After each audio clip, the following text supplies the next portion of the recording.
Old pension 15 lakh कर्मियों की हाँ तो पुरानी पेंशन पर राष्ट्रव्यापी हड़ताल तय, 7 आए राज्यों के कर्मी। एआईडीएफ के महासचिव सी श्री कुमार का कहना है कि अनिश्चितकालीन हड़ताल के बारे में रेलवे और डिफेंस के कर्मियों का मत जानने के लिए 20 और 21 नवंबर को स्ट्राइक बैलेट होगा। रेलवे के 11 लाख तो रक्षा क्षेत्र सिविल के 4 लाख कर्मचारी मतदान में हिस्सा लेंगे। अगर 2/3 बहुमत हड़ताल के पक्ष में होता है तो देश में अनिश्चितकालीन हड़ताल की जाएगी। देश फटाफट पढ़े सभी खबरें 60s में देश भर में पुरानी पेंशन बहाली को लेकर सरकारी कर्मियों की मुहिम चल रही है। केंद्र एवं राज्य सरकारों के कर्मचारी संगठन पुरानी पेंशन पर निर्णायक लड़ाई की तरफ बढ़ रहे हैं। खास बात है कि इस बार विभिन्न प्रदेशों के सरकारी कर्मचारी संगठन भी केंद्रीय कर्मियों के साथ आ गए हैं। ओपीएस के लिए गठित national joint council of action NJCA की संचालन समिति के वरिष्ठ सदस्य और एआईडीएफ के महासचिव सी श्री कुमार का कहना है कि अनिश्चितकालीन हड़ताल के बारे में रेलवे और डिफेंस के कर्मियों का मत जानने के लिए 20 और 21 नवंबर को स्ट्राइक बैलेट होगा। रेलवे के 11 लाख तो रक्षा क्षेत्र सिविल के 4 लाख कर्मचारी मतदान में हिस्सा लेंगे। अगर 2/3 बहुमत हड़ताल के पक्ष में होता है तो देश में अनिश्चितकालीन हड़ताल की जाएगी। अगर हड़ताल होती है तो उसमें केंद्र सरकार के सभी सिविल महकमों के अलावा राज्यों के कर्मचारी संगठन भी शामिल होंगे। शीर्ष बॉडी की बैठक में होगा निर्णय, गुरुवार को सी श्री कुमार ने बताया। पुरानी पेंशन के लिए 20 और 21 नवंबर को स्ट्राइक बैलेट कराने की सभी तैयारियां पूरी हो चुकी हैं। भारतीय रेलवे के विभिन्न जोन, मंडल और दूसरी यूनिटों में 2 दिन तक वोट डाले जाएंगे। करीब 11 लाख कर्मचारी इस मतदान में हिस्सा लेंगे। रेलवे कर्मियों ने ओपीएस पर राष्ट्रव्यापी हड़ताल के पक्ष में अपनी क्या राय दी है, वह नतीजा 2-3 दिन बाद घोषित किया जाएगा। इसी तरह से डिफेंस इंडस्ट्री के 4 लाख कर्मचारी भी स्ट्राइक बैलेट में हिस्सा लेंगे। चूंकि केंद्र सरकार के ये विभाग इंडस्ट्री के तहत आते हैं, इसलिए नियमानुसार इनमें वोटिंग कराना जरूरी है। डीआरडीओ की लैब, आयुध कारखाने और दूसरी रक्षा इकाइयों के कर्मचारी स्ट्राइक बैलेट में भाग लेंगे। रक्षा क्षेत्र की यूनिटों के स्ट्राइक बैलेट का परिणाम 21 नवंबर की शाम तक आ जाएगा। रेलवे का परिणाम 2-3 बाद मिलेगा। इसके बाद केंद्रीय कर्मचारी संगठनों की शीर्ष बॉडी की बैठक होगी। उसमें स्ट्राइक बैलेट के नतीजों पर चर्चा होगी। अगर स्ट्राइक के पक्ष में 2/3 कर्मचारी हुए तो राष्ट्रव्यापी हड़ताल की घोषणा कर दी जाएगी। खास बात है कि इस हड़ताल में विभिन्न राज्यों के शिक्षक एवं दूसरे कर्मचारी भी हिस्सा लेंगे।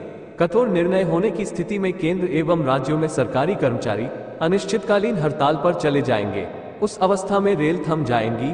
आयुध कारखाने जो अब निगमों में तब्दील हो चुके हैं, वहां पर काम बंद हो जाएगा। अनिश्चितकालीन हड़ताल ही एकमात्र विकल्प सी श्री कुमार का कहना है। पुरानी पेंशन बहाली के लिए केंद्र एवं राज्यों के कर्मचारी एक साथ आ गए हैं। लगभग देश के सभी कर्मचारी संगठन इस मुद्दे पर एकमत हैं। केंद्र और राज्यों के विभिन्न निगमों और स्वायत्ता प्राप्त संगठनों ने भी ओपीएस की लड़ाई में शामिल होने की बात कही है। बैंक एवं इंश्योरेंस सेक्टर के कर्मियों से सकारात्मक बातचीत हुई है। कर्मचारियों ने हर तरीके से सरकार के समक्ष पुरानी पेंशन बहाली की गुहार लगाई है, लेकिन उनकी बात सुनी नहीं गई। अब उनके पास अनिश्चितकालीन हड़ताल ही एकमात्र विकल्प बचता है। 10 अगस्त को दिल्ली के रामलीला मैदान में देश भर से आए लाखों कर्मियों ने ओपीएस को लेकर हुंकार भरी थी। कर्मचारियों ने 2 टूक शब्दों में कहा था कि वे हर सूरत में पुरानी पेंशन बहाल कराकर ही दम लेंगे। सरकार को अपनी जिद छोड़नी पड़ेगी। कर्मचारियों ने कहा था कि वे सरकार को वह फॉर्मूला बताने को तैयार है जिसमें सरकार को ओपीएस लागू करने से कोई नुकसान नहीं होगा। अगर इसके बाद भी सरकार पुरानी पेंशन लागू नहीं करती है तो भारत बंद जैसे कई कठोर कदम उठाए जाएंगे। किसे भुगतना पड़ेगा राजनीतिक नुकसान? ओपीएस के लिए गठित national joint council of action NJCA की संचालन समिति के राष्ट्रीय संयोजक एवं स्टाफ साइड की राष्ट्रीय परिषद जेसीएम के सचिव शिवगोपाल मिश्रा ने कहा था, लोकसभा चुनाव से पहले पुरानी पेंशन लागू नहीं होती है तो भाजपा को उसका खामियाजा भुगतना पड़ेगा। कर्मियों, पेंशनरों और उनके रिश्तेदारों को मिलाकर ये संख्या 10 करोड़ के पार चली जाती है। चुनाव में बड़ा उलटफेर करने के लिए यह संख्या निर्णायक है। केंद्र के सभी मंत्रालय, विभाग, रक्षा कर्मी, सिविल, रेलवे, बैंक, डाक, प्राइमरी, सेकेंडरी, कॉलेज एवं यूनिवर्सिटी टीचर, दूसरे विभागों एवं विभिन्न निगमों और स्वायत्तशासी संगठनों के कर्मचारी ओपीएस पर एक साथ आंदोलन कर रहे हैं। बतौर मिश्रा, वित्त मंत्रालय ने जो कमेटी बनाई है उसमें ओपीएस का जिक्र ही नहीं है। उसमें तो एनपीएस में सुधार की बात कही गई है। इसका मतलब है कि केंद्र सरकार ओपीएस लागू करने के मूड में नहीं है। केंद्र सरकार द्वारा एनपीएस में चाहे जो भी सुधार किया जाए, कर्मियों को वह मंजूर नहीं है। कर्मियों का केवल एक ही मकसद है, बिना गारंटी वाली एनपीएस योजना को खत्म किया जाए और परिभाषित एवं गारंटी वाली पुरानी पेंशन योजना को बहाल किया जाए।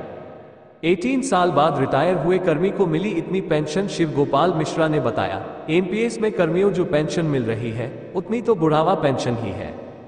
कर्मियों ने कहा है कि देश में सरकारी कर्मियों, पेंशनरों, उनके परिवारों और रिश्तेदारों को मिलाकर वह संख्या 10 करोड़ के पार पहुंच जाती है। अगर ओपीएस लागू नहीं होता है तो लोकसभा चुनाव में भाजपा को राजनीतिक नुकसान झेलना होगा। कांग्रेस पार्टी ने ओपीएस को अपने चुनावी एजेंडे में शामिल किया है। कर्नाटक और हिमाचल प्रदेश की जीत में ओपीएस की बड़ी भूमिका रही है। एनपीएस स्कीम में शामिल कर्मी 18 साल बाद रिटायर हो रहे हैं, उन्हें क्या मिला है? एक कर्मी को एनपीएस में 2417 रुपये मासिक पेंशन मिली है, दूसरे को 2506 रुपये और तीसरे कर्मी को 4900 रुपये प्रतिमाह की पेंशन मिली है। अगर यही कर्मचारी पुरानी पेंशन व्यवस्था के दायरे में होते तो उन्हें प्रतिमाह क्रमशः 15,250 रुपये, 17,150 रुपये और 28,450 रुपये मिलते। एनपीएस में कर्मियों द्वारा हर माह अपने वेतन का 10% शेयर डालने के बाद भी उन्हें रिटायरमेंट पर मामूली सी पेंशन मिलती है। इस शेयर को 14 या 24% तक बढ़ाने का कोई फायदा नहीं होगा। रेलवे में 12 लाख से अधिक कर्मचारी हैं, जबकि रक्षा क्षेत्र में सिविल कर्मियों की संख्या करीब 4 लाख है। इसके अतिरिक्त विभिन्न केंद्रीय मंत्रालयों और राज्यों के सरकारी संगठन भी ओपीएस को लेकर आंदोलन कर रहे हैं।